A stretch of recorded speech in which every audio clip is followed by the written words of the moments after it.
Hello അസ്സലാമു അലൈക്കും. എല്ലാ കൂട്ടുകാർക്കും നമ്മുടെ ഈ ഒരു വീഡിയോയിലോട്ട് സ്വാഗതം. അപ്പോൾ എന്തൊക്കെയുണ്ട് എല്ലാവരുടെയും വിശേഷങ്ങൾ?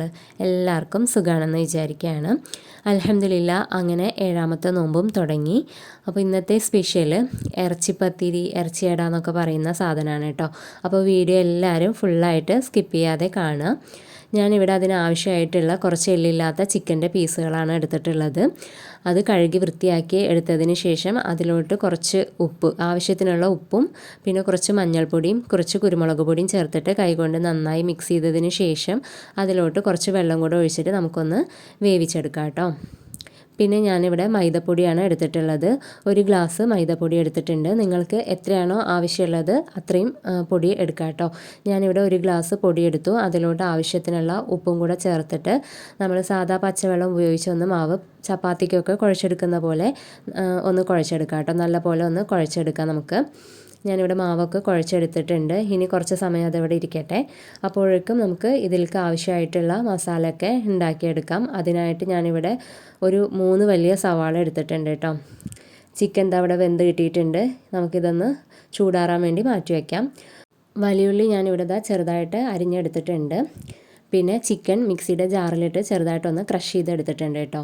പിന്നെ ഇതിലോട്ട് ഞാൻ 2 പച്ചമുളകാണ് എടുക്കുന്നത്. അതൊന്ന് ചതച്ചെടുത്തിട്ടുണ്ട്. നിങ്ങളുടെ എരിവിനനുസരിച്ചിട്ട് പച്ചമുളകിൻ്റെ എണ്ണം കൂട്ടവും കുറക്കുകയൊക്കെ ചെയ്യാം കേട്ടോ.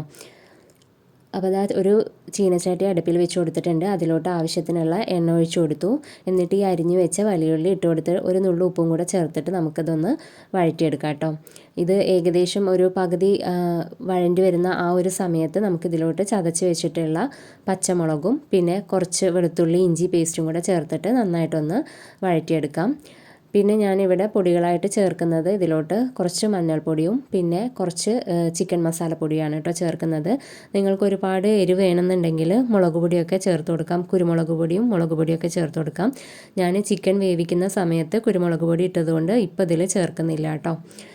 അപ്പോൾ ഉള്ളിയൊക്കെ ഇതാ വഴണ്ടി വന്നിട്ടുണ്ട്. അതിലോട്ട് പച്ചമുളകും വെളുത്തുള്ളി ഇഞ്ചി പേസ്റ്റും കുറച്ച് കറിവേപ്പിലൊക്കെ ഇട്ട് കൊടുത്തിട്ടുണ്ട്.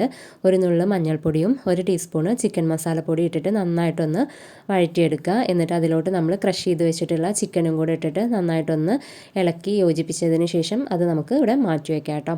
പിന്നെ ഞാൻ ഇതുപോലെ തന്നെ കുറച്ച് വലിയുള്ളി അരിഞ്ഞിട്ട് വഴറ്റിയെടുക്കുന്നുണ്ട്. ഉപ്പാക്ക് ചിക്കൻ്റെ മിക്സ് പറ്റൂല, അതുകൊണ്ട് തന്നെ അതിലോട്ട് ഞാൻ ഒരു കോഴിമുട്ട ഉടച്ചു കൊടുക്കുന്നുണ്ട്. എന്നിട്ട് അത് നന്നായിട്ടൊന്ന് ചിക്കി പൊരിച്ചെടുക്കുന്നുണ്ട് കേട്ടോ. ഇനി നമ്മളിവിടെ കുഴച്ച് വെച്ചിട്ടുള്ള ആ മാവിന്ന് കുറച്ചെടുത്തിട്ട് ഓരോ ഉരുളകളാക്കി ഇതുപോലെ ചപ്പാത്തി പരത്തുന്ന പോലെ നമുക്ക് നന്നായിട്ട് വട്ടത്തിൽ പരത്തിയെടുക്കാം കേട്ടോ. എന്നിട്ട് അതിലോട്ട് നമ്മൾ 2 സൈഡിലായിട്ട് ഓരോ ടീസ്പൂണ് ഫില്ലിങ്സ് ഇങ്ങനെ ഒന്ന് കുറച്ച് അകലത്തിൽ ഇങ്ങനെ വെച്ച് കൊടുക്കുക. എന്നിട്ട് മറ്റേ ആ ഭാഗം ഉണ്ടല്ലോ ഇങ്ങോട്ടൊന്ന് മടക്കി കൊടുത്തതിന് ശേഷം നമുക്ക് നടുവിൽ കൂടി 4 പുറം ഒന്ന് കട്ട് ചെയ്തെടുക്കാം കേട്ടോ. അപ്പോൾ ഇത് കട്ട് ചെയ്യാൻ വേണ്ടിയിട്ട് എൻ്റെ കയ്യിലിപ്പോൾ ഒരു കട്ടറുണ്ട്. അപ്പോൾ അത് വെച്ചിട്ടാണ് ഞാൻ കട്ട് ചെയ്യുന്നത്. അതില്ലെങ്കിലും നമുക്ക് കത്തി വെച്ചിട്ട് 4 പുറം 4 സൈഡും ഒന്ന് കട്ട് ചെയ്ത് കൊടുക്കാം കേട്ടോ. കത്തി വെച്ചിട്ട് നമുക്ക് അതുപോലെ ചെയ്തെടുക്കാൻ പറ്റും. ഇപ്പം ഞാനിവിടെ ചെയ്യുന്നത് ഇതാ ഈ ഒരു ഷേപ്പുള്ള കട്ടർ വെച്ചിട്ടാണ് കേട്ടോ. അതാകുമ്പോൾ നമുക്ക് ആ ഒരു ഇങ്ങനെ സിക്സാഗ് പോലത്തെ ഒരു ഷേപ്പ് ഉണ്ടാവുമെന്ന് മാത്രമേ ഉള്ളൂ. കത്തി വെച്ചിട്ട് നമുക്ക് ചെയ്തെടുക്കാം. ഇതില്ലെങ്കിൽ നമുക്ക് കത്തി കൊണ്ട് 4 പുറം മുറിച്ചെടുക്കാം കേട്ടോ. ഈ ഒരു ഡിസൈൻ ഉണ്ടാവില്ല എന്നേ ഉള്ളൂ. ടേസ്റ്റിലൊന്നും വ്യത്യാസം ഉണ്ടാവില്ല കേട്ടോ. ഡിസൈനിൽ മാത്രമേ വ്യത്യാസം ഉണ്ടാവുള്ളൂ. അപ്പോൾ കട്ടർ ഇല്ലെങ്കിലും കുഴപ്പമൊന്നുമില്ല. ഇനിയിപ്പോൾ ഇതില്ല എന്ന് പറഞ്ഞിട്ട് ആരും ഈ ഒരു റെസിപ്പി ട്രൈ ചെയ്ത് നോക്കാതിരിക്കേണ്ട. അപ്പോൾ അതില്ലെങ്കിൽ നമുക്ക് കത്തി വെച്ചിട്ട് അങ്ങനെ മുറിച്ചെടുത്തിട്ട് ചെയ്യാൻ പറ്റും കേട്ടോ. അപ്പോൾ അതുപോലെ എല്ലാ മാവുകളും ഇങ്ങനെ പരത്തിയിട്ട് ഫില്ലിങ് വെച്ച് കൊടുത്തിട്ട് ഇതുപോലെ 4 സൈഡ് മുറിച്ചെടുത്ത് ഞാൻ മാറ്റി വയ്ക്കുന്നുണ്ട്. ഇങ്ങനെ മാറ്റി വെച്ചതിന് ശേഷം നമുക്ക് ഇത് എണ്ണയിലിട്ടൊന്ന് പൊരിച്ചെടുക്കാം കേട്ടോ. അപ്പോൾ ബാക്കി വരുന്ന ആ മാവുണ്ടല്ലോ അത് അങ്ങോട്ട് മാറ്റി വെച്ചിട്ട് നമുക്ക് വീണ്ടും അത് പരത്തിയെടുക്കാൻ പറ്റും കേട്ടോ. അപ്പോൾ ഇതാ ഞാനിവിടെ എല്ലാ മാവും ഇതുപോലെ പരത്തി ഫില്ലിങ്ങൊക്കെ വെച്ച് ശരിയാക്കി എടുത്തിട്ടുണ്ട്. ഇനി നമുക്കതൊന്ന് പൊരിച്ചെടുക്കാം. അതിനായിട്ട് ഞാനിവിടെ ഇതാ എണ്ണ വെച്ച് ചൂടായിട്ടുണ്ട്. അതിലോട്ട് ഓരോ പീസ് ഇങ്ങനെ ഇട്ട് കൊടുത്ത് തിരിച്ചും മറിച്ചൊക്കെ ഇട്ടിട്ട് നന്നായിട്ടൊന്ന് മൊരിയിപ്പിച്ചെടുക്കാം കേട്ടോ.